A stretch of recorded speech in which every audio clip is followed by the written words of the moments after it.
ప్రియులారా, ఆదికాండం 21వ అధ్యాయము మొదటి 6 వచనాలు మనం చదువుకున్నాం. అబ్రహాము 100 ఏండ్ల వయసు అని రాయబడింది. శారా 90 సంవత్సరాల వయస్సు. ఈ సమయములో మరి అబ్రహాము శారా దంపతులకు ఒక కుమారుడు జన్మించాడు. అతని పేరు ఇస్సాకు అని 21వ అధ్యాయములో గ్రంథస్థం చేయబడి ఉంది, రాయబడి ఉన్నది. పిల్లరా, 21వ అధ్యాయములో ఇస్సాకు యొక్క పుట్టుక మనం చూస్తున్నాం. అయితే ఇస్సాకు పుట్టుక చాలా విచిత్రమైన పుట్టుక. ఎందుకంటే ఆమె ఏమని మాట్లాడుతుంది?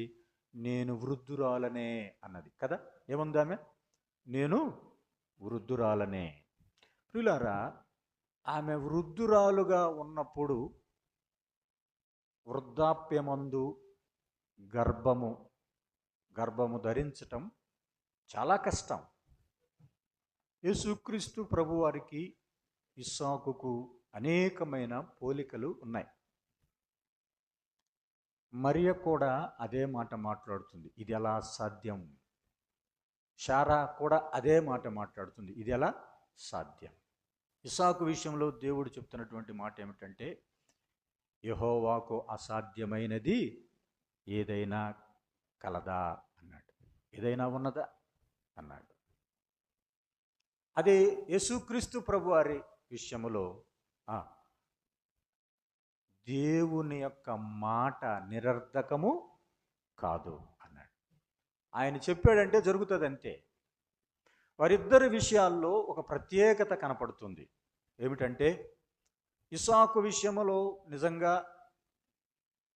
ఆ సమయములో గర్భము ధరించటం, కుమారుడు జన్మించటం కష్టమే, కానీ కుమారుడు జన్మించాడు.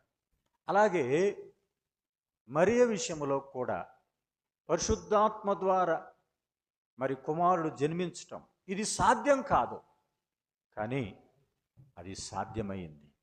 ఇద్దరు విషయాల్లో దేవుడు కార్యాన్ని జరిగించినట్లుగా మనం చూస్తాం. ఇద్దరికి అనేక రకాల పోలికలు ఉన్నాయి. ఇస్సాకు అబ్రహాముకి ఒక్కడే కుమారుడు. ఆదికాండం 22వ అధ్యాయం 2వ వచనములో ఏమన్నాడు? నీకు ఒక్కడయ్యున్న నీ కుమారుడు అన్నాడు. యోహాను సువార్త 3వ అధ్యాయం మనందరికీ తెలుసు. దేవుడు లోకమును ఎంతో ప్రేమించును కాగా తన అద్వితీయ కుమారుడు అనగా ఏకైక కుమారుడు అన్నాడు. ఇంకా రెండవ కుమారుడు లేడు అన్నాడు. ఆయన ఏకైక కుమారుడు, ఈయన కూడా ఏకైక కుమారుడు. ఆయన తండ్రికి విధేయుడయ్యాడు, ఈయన కూడా తండ్రికి విధేయుడయ్యాడు. తండ్రి బలి అర్పించడానికి వెళుతున్నప్పుడు బలికి అబ్రహాము కుమారుడైనటువంటి ఇస్సాకు ఏం చేస్తున్నాడు? కట్టెలు మోసుకొని వెళుతున్నాడు. యేసుక్రీస్తు ప్రభువారు కూడా సిలువను మోసుకొని వెళ్ళినట్లుగా మనం చూస్తాం. ప్రియులారా, అబ్రహాము బలిపీఠం కట్టాడు. బలిపీఠం మీదకి ఎవరెక్కారు? ఇస్సాకు ఎక్కాడు. సిలువ మీదకి ఎవరెక్కారు? మన ప్రభు అయిన యేసుక్రీస్తు ప్రభువారు ఎక్కినట్లుగా మనం చూస్తాం. అయితే మరి ఇస్సాకు కొరకు ఏమి ఇవ్వబడింది? ఇస్సాకు కొరకు గొర్రెపిల్ల ఇవ్వబడింది. అయితే మన కొరకు ఎవరు ఇవ్వబడ్డారు చెప్పండి? మన ప్రభు అయిన యేసుక్రీస్తు ఇవ్వబడినట్లుగా మనం చూస్తాం. ప్రియులారా, ఇస్సాకు మీదకి కత్తి అనగా తండ్రి తన ఉగ్రతను కుమారుని మీదకి చూపించాడు. అలాగే మన ప్రభు అయిన యేసుక్రీస్తు ప్రభువారు తన యొక్క ఉగ్రత, తన యొక్క కోపం అతని నలగొట్టుటకు ఏమన్నాడు? యెహోవాకు ఇష్టమాయను అన్నట్లుగా మరి దేవుని యొక్క ఉగ్రత, దేవుని యొక్క కోపం కుమారుడైనటువంటి యేసుక్రీస్తు మీద పడినట్లుగా మనం చూస్తున్నాం. ప్రియులారా, అయితే ఇస్సాకు కూడా నోరు తెరిచినవాడు కాదు. మన ప్రభు అయిన యేసుక్రీస్తు వారు కూడా యెషయా గ్రంథం 53వ అధ్యాయములో అతడు నోరు తెరవలేదు అనే మాటను మనం చూస్తున్నాం. నిజంగా అబ్రహాము ఇస్సాకులు ఇద్దరు మరి తండ్రి కుమారులుగా మరి అబ్రహాము కుమారునికి వివాహం చేయాలనుకున్నప్పుడు ఆ వివాహం చేయటం కోసం ఎలియాజరు అనగా యెహోవా సహాయము అని అర్థం. ఎలియాజరు మరి మధ్యవర్తిగా ఉన్నాడు. అనగా అదే రీతిగా మరి వివాహ దినమున తండ్రి మరి కుమారుని యొక్క వివాహం ఆ దినాన మధ్యవర్తిగా ఎవరుంటారు? పరిశుద్ధాత్ముడు ఉండబోతున్నాడు. పరిశుద్ధాత్ముడు ఆ వివాహాన్ని, ఇదిగో ఈ పెండ్లి వధువును తీసుకుని వెళ్ళి ఆ తండ్రి సమక్షములో అక్కడ వివాహము జరిగించబోతున్నాడు అనే మాట మనం చూస్తున్నాం. ఇరువురు జీవితాలు, ఇరువురు ఆ తండ్రికి విధేయులయ్యారు, ఇరువురు తండ్రికి లోబడ్డారు, ఇరువురు తండ్రి ఉగ్రతకు గురయ్యారు, ఇరువురు మరణాన్ని అనుభవించారు, ఇరువురు కూడా మోరియా పర్వతం మీద వారు శిక్షను అనుభవించారు, ఇరువురు కూడా 3వ దినమున తిరిగి లేచారు. అంటే వారు ప్రయాణమై వెళ్ళిన 3వ దినమున అని రాయబడింది. 3వ దినాన బలిపీఠం మీద నుంచి అతడు లేపబడ్డాడు. 3వ దినమున క్రీస్తు ప్రభువారు మృత్యుంజయుడై తిరిగి లేచాడు. మరి ఆ ఇస్సాకు కట్టెలు తీసుకుని వెళుతున్నప్పుడు 2 దాసులు అతనితో ఉన్నారు. యేసుక్రీస్తు ప్రభువారు సిలువ మీద ఉన్నప్పుడు ఎంతమంది ఉన్నారు? 2 దొంగలు ప్రభువుతో ఉన్నట్లుగా మనం చూస్తున్నాం. ఇరువురు జీవితాలు ఒక శ్రేష్టమైనవి, ఒక ప్రత్యేకమైనవి. అయితే ప్రియులారా, ఈ ఉదయ కాలంలో ఇస్సాకును గురించి మనం జ్ఞాపకం చేసుకుంటూ ఉన్నాం.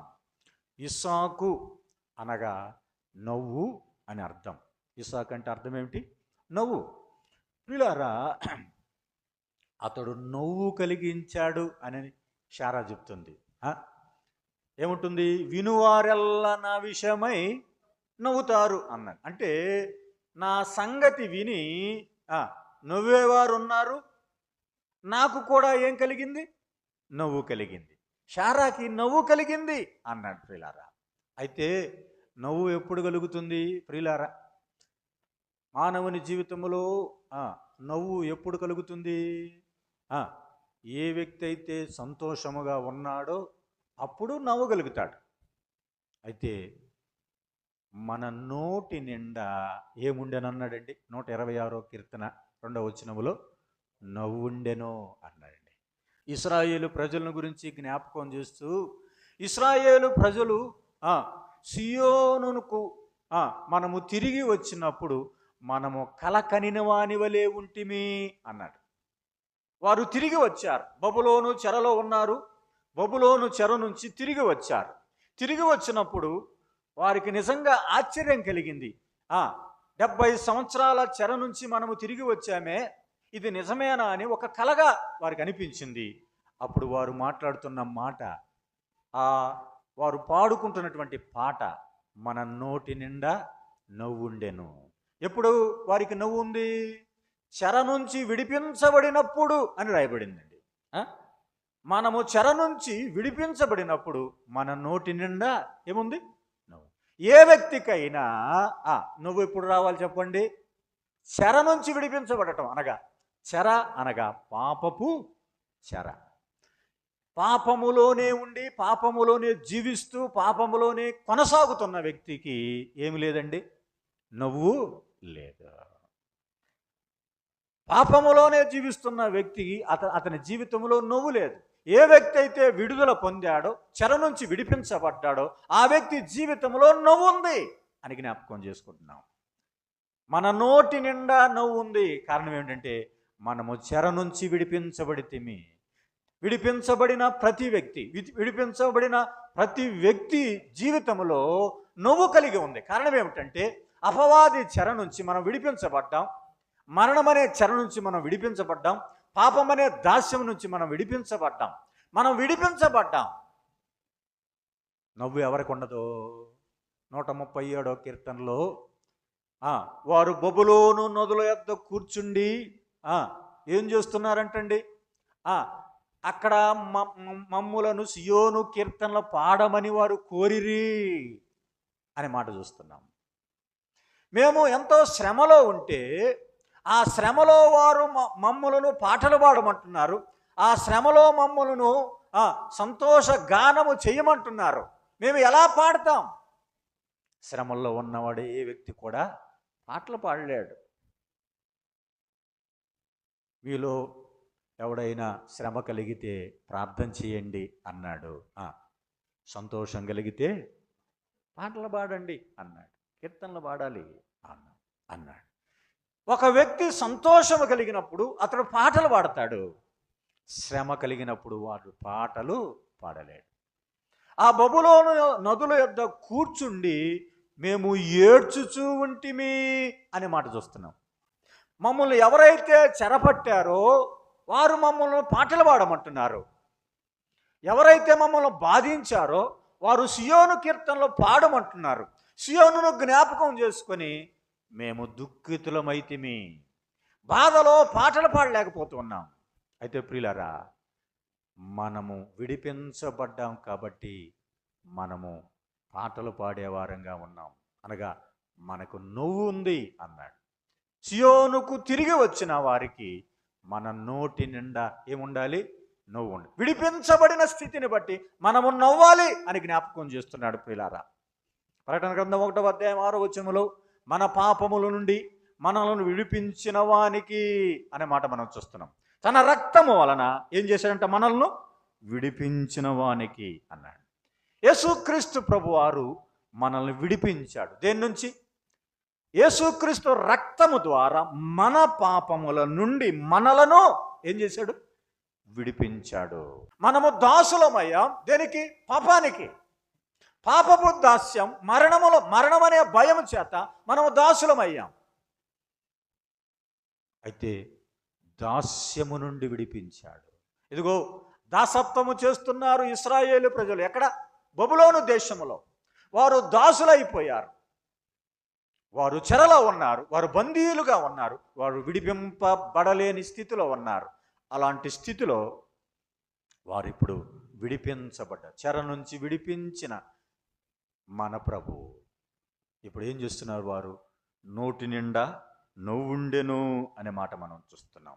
అనేక మంది ఇంకా పాపములోనే కొనసాగుతూ ఉంటుండగా అపోస్తుడైన పౌలు 7వ అధ్యాయం ఆఖరి వచనములో ఏమన్నాడు? అయ్యో, నేనెంత దౌర్భాగ్యుడను, ఇట్టి మరణమునకు లోనగు శరీరము నుండి ఎవడు నన్ను విడిపించును అన్నాడు. విడిపించబడలేనటువంటి స్థితిలో మానవుడు ఉన్నాడు. నేను పాపములో నుంచి బయటికి రాలేను, నేను రావాలనుకుంటున్నాను, ఆ పని చేయకూడదు అనుకుంటున్నాను, చేస్తున్నాను. ఎవరు నన్ను విడిపిస్తాడు? నా శరీరం నన్ను ఏం చేస్తుంది? మరణానికి తీసుకుని వెళ్తుంది. ఇట్టి మరణానికి లోనుగా చేస్తున్నటువంటి ఈ శరీరము నుంచి నన్ను ఎవడు విడిపిస్తాడు? క్రీస్తు యేసునందున్న వారికి ఏ శిక్ష విధి లేదు. ఇదిగో పాప మరణ నియమము నుండి నన్ను విడిపించెను. ఏమిటో తెలుసా? ఆత్మ నియమము. ఆత్మ నియమము నన్ను ఏం చేసింది? పాప నియమము నుంచి నన్ను విడిపించేసింది. అర్థమైందా? విడుదల కలిగిన ప్రతి వ్యక్తి సంతోషంగా ఉంటాడు. ఇస్సాకు ఏం కలిగించాడు? నవ్వు కలిగించాడు. ఎవరికి? ఇదిగో తల్లికి నవ్వు కలిగించాడు. అలాగే ప్రజలందరికీ కూడా వినువారల్లా ఏం చేస్తున్నారు? నవ్వుతున్నారు. కారణం ఏమిటి? నవ్వు కలిగించిన వాడు, విడుదల కలిగించిన వాడు. ఎవరు నవ్వుతారు చెప్పండి? విడిపించబడినవాడే నవ్వుతాడు. ఇస్సాకు అనగా నవ్వు అని మనకు అర్థమైంది. అతడు నవ్వు కలిగించాడు మనకి. అయితే మన ప్రభు అయిన యేసుక్రీస్తు కూడా మనకు సంతోషము, నవ్వును కలిగించాడు. మన జీవితాల్లో విడుదల కలిగించాడు. పాపము నుంచి విడుదల కలిగించి మన జీవితాల్లో నవ్వును కలిగించాడు. ఇస్సాకు యొక్క గుణగణాలు లేదా ఇస్సాకు యొక్క లక్షణాలను మనము ఈ ఉదయకాలం జ్ఞాపకం చేయాలని ఆలోచన చేస్తూ ఉన్నాను. మొదటిగా అతడు నవ్వు కలిగించేవాడు. రెండవదిగా అక్కడే రాయబడింది ఆదికాండం 21వ అధ్యాయంలో లేదా 22వ అధ్యాయంలో అతడు ఏం చేస్తున్నాడు? తండ్రికి విధేయుడు. ఇస్సాకు ఎవరండి? తండ్రికి విధేయుడు. యేసుక్రీస్తు ప్రభువారు ఎవరు చెప్పండి? యేసుక్రీస్తు ప్రభువారు కూడా తండ్రికి విధేయుడు. తండ్రికి విధేయత చూపించాడు. 50వ అధ్యాయం యెషయా గ్రంథం చదివినట్లయితే, ప్రభువు యెహోవా నాకు వినుబుద్ధి పుట్టింపగా ఆయన మాట విన్నాను అన్నాడు. నేను వినకుండా ఉండలేదు, ఆయన మాట విన్నాను, విధేయుణ్ణయ్యాను. ఆ విధేయత చూపించి ఈ లోకానికి వచ్చాడు. ప్రియులారా, క్రీస్తు ప్రభువారు ఆయన విధేయుడుగా ఉన్నాడు. విధేయత చూపించాడు తండ్రికి. ఎలా విధేయత చూపించాడు? విధేయత ఎలా నేర్చుకున్నాడు క్రీస్తు ప్రభువారు ఈ లోకానికి వచ్చిన తర్వాత? యేసుక్రీస్తు ప్రభువారుని ఎవరు చేర్చుకోలేదు. స్నేహితులు చేర్చుకోలేదు, బంధువులు స్నేహితులు చేర్చుకోలేదు, రక్త సంబంధికులు చేర్చుకోలేదు, ఇశ్రాయేలు ప్రజలు, యూదా జాతి ఎవరు చేర్చుకోలేదు ఆయన్ని. ఆయన ఒంటరైపోయాడు, ఎన్నో శ్రమలు అనుభవిస్తున్నాడు. అయితే ప్రియులారా, ఆయన శ్రమల వలన విధేయత నేర్చుకునేను అన్నాడు హెబ్రీ పత్రిక 5వ అధ్యాయంలో. ఒక వ్యక్తికి విధేయత ఎట్లా వస్తుంది? అన్నీ ఉంటే విధేయత రాదు.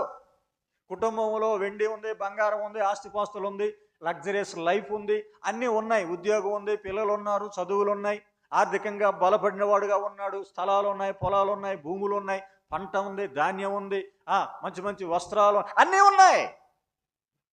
ఏమి దొరకదు వారికి? విధేయత లేదు. విధేయత ఎప్పుడు వస్తుందంటే చెప్తున్నాడండి, శ్రమల వలన ఆయన విధేయత నేర్చుకున్నాడు. నీకు విధేయత లేదు, నువ్వు సరిగా మాట్లాడలేకపోతున్నావు, సరిగా వందనాలు చెప్పలేకపోతున్నావు, సరిగా మనుషులతో కలవలేకపోతున్నావు అంటే కారణం ఏమిటి? మనలో విధేయత లేదు అని అర్థం చేసుకోవాలి. యేసుక్రీస్తు ప్రభువారు తాను పొందిన శ్రమల వలన ఆయన విధేయుడయ్యాడు, విధేయత చూపించాడు. ఈ దినాల్లో విధేయత అనేది చాలా తక్కువైపోయిందండి. భార్యలారా, మీ భర్తలకు ఏమన్నాడండి చెప్పండి? విధేయులయ్యుండుడి. ఈ మధ్య ఎక్కువగా మరి ఏమన్నా వీడియోలు చూస్తున్నప్పుడు కొన్నిసార్లు భార్య ఇంటికి రాగానే భర్తకి వేరే డ్రెస్ వేస్తుంది. ఏం డ్రెస్సు? వంట మనిషి డ్రెస్ వేస్తుంది. ఏం డ్రెస్సు? పని మనిషి డ్రెస్ వేస్తుంది. ఎందుకంట? ఇంకా నువ్వు ఆడ ఉద్యోగం చేసిన చాలు, ఆడ చేసిన పని చాలు, ఏడకొచ్చిన తర్వాత కూడా నువ్వేం చేయాలి అంటే ఏం చేస్తున్నారు చెప్పండి? విధేయత ఏమన్నా చూపిస్తున్నారా? ఎలాంటి విధేయత లేదు. యజమానులు దాసుల గురించి జ్ఞాపకం చేస్తూ ఏమన్నారు? దాసులారా, మీ యజమానులకు లోబడి ఉండుడి. తీతు పత్రికలో అధికారులకు లోబడి ఉండుడి, లోబడి ఉండాలి, విధేయత చూపించాలి అని జ్ఞాపకం చేస్తున్నప్పుడు, ఇదిగో ఇస్సాకు తన తండ్రికి విధేయత చూపించాడు. ఎలా విధేయత చూపించాడు? తండ్రి, ఇదిగో గాడిద ఉంది, కట్టెలు ఉన్నాయి, నిప్పు ఉంది, అన్నీ ఉన్నాయి, మరి గొర్రెపిల్ల ఏది అంటే గొర్రెపిల్లను దేవుడే చూసుకుంటాడు అని చెప్పాడు. అయితే ప్రియులారా, ఎంత విధేయత చూపించాడంటే, కట్టెలు మోయటంలో విధేయత. నిజంగా సుకుమారంగా పెరిగి ఉండొచ్చు కదా. ఎందుకని? అబ్రహాముకు దాసులు, దాసీలు, గొర్రెలు, గొడ్లు, పని చేసేవాళ్ళు ఉన్నారు ఇంట్లో. అన్నీ ఉన్నప్పుడు ఇస్సాకు సుకుమారంగానే పెరిగి ఉండొచ్చు కదా. కానీ ఇప్పుడు ఏం చేస్తున్నాడు? కట్టెలు మోస్తూ ఉన్నాడు. బలిపీఠం మీదకి ఎక్కాడు. బలిపీఠం మీదకి ఎక్కినప్పుడు తండ్రి ఏం చేస్తున్నాడు? తాళ్లతో బంధిస్తున్నాడు. విధేయత చూపించాడు. తండ్రి కత్తి, తండ్రి యొక్క కత్తి నా మీద పడుతుందని ఎదురు చూశాడు. వీళ్ళారా, అన్ని విషయాల్లో ఇస్సాకు తండ్రికి విధేయత చూపినట్లుగా మనం చూస్తున్నాం. ఒక మాట కూడా మాట్లాడలేదు. గొర్రెపిల్ల ఏది అని అడిగాడు తప్పితే, బంధించినప్పుడు నిజంగా ఇస్సాకు పుట్టినప్పుడు అబ్రహాం వయసు ఎంత అన్నాడు?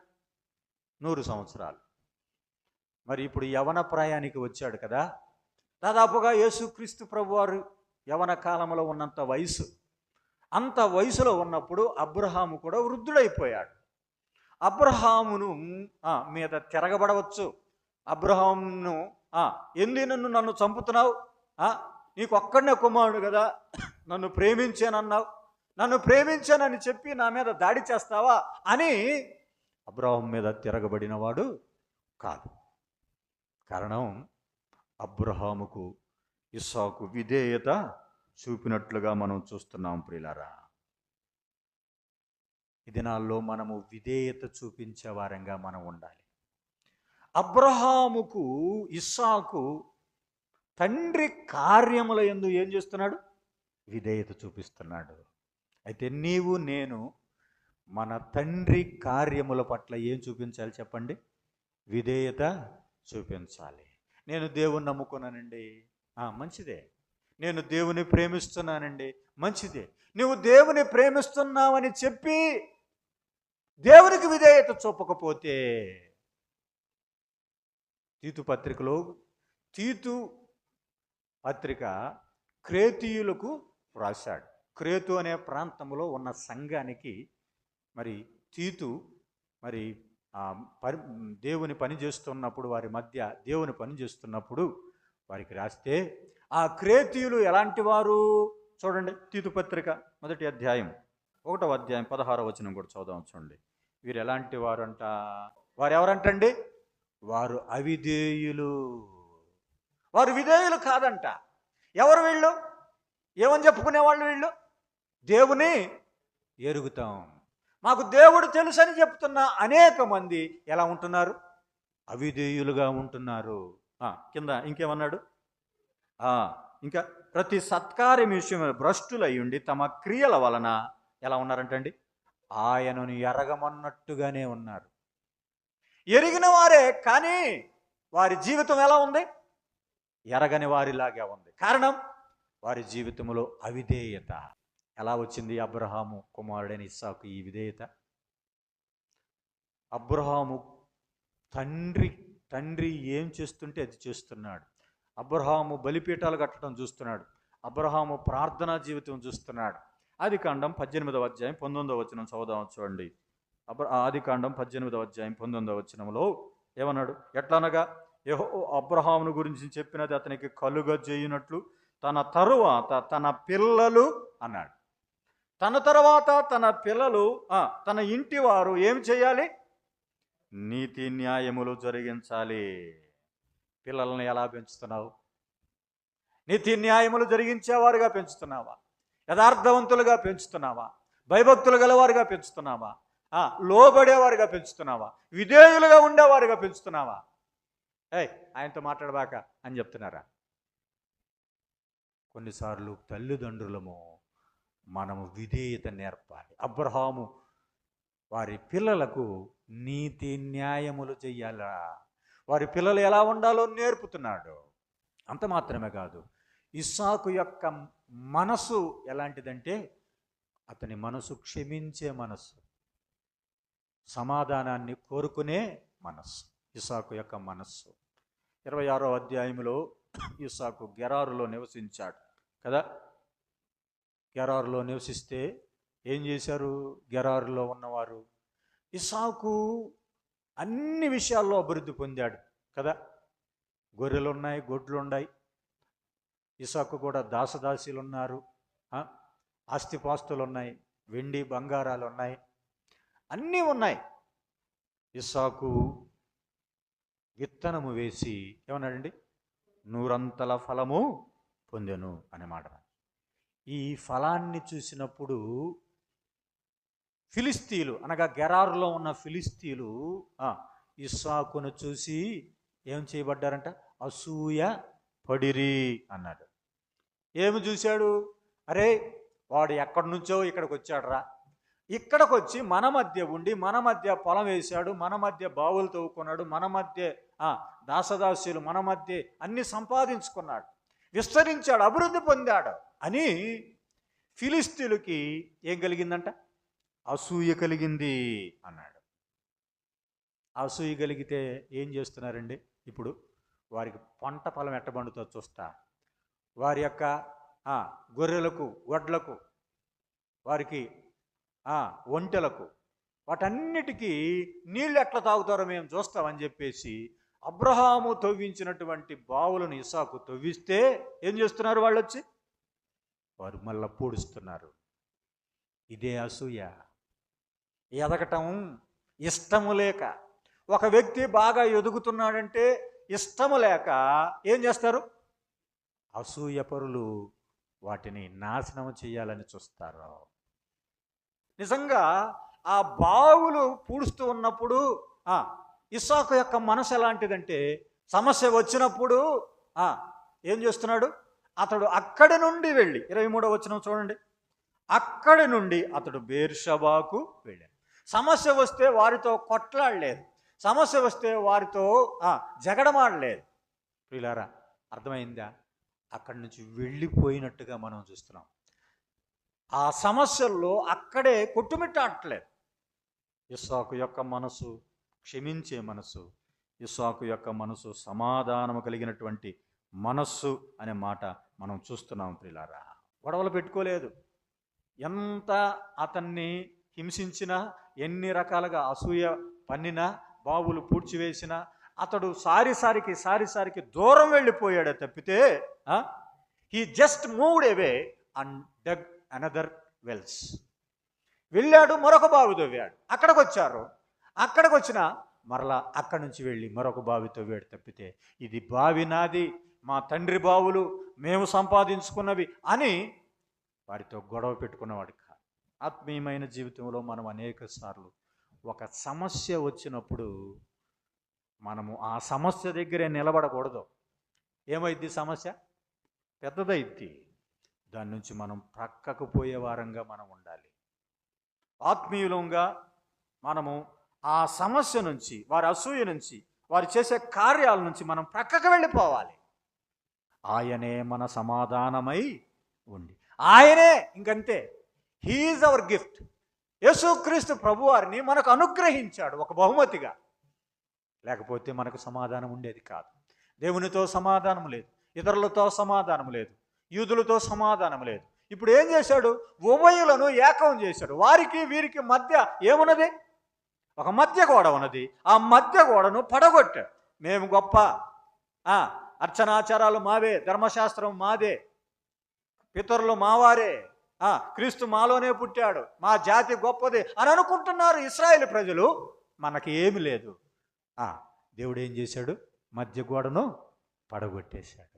యేసుక్రీస్తు ప్రభువారు మరి ఇస్సాకుకు మధ్య ఉన్న పోలికలు మనం జ్ఞాపకం చేసుకున్నాం. ఇస్సాకు అయితే ఎవరి కోసం ప్రాణం పెట్టలేదు. ఇస్సాకు అయితే ఎవరి కోసం బలి చేయబడలేదు. ఇస్సాకుకు బదులుగా ఒక గొర్రె పిల్ల బలి చేయబడింది.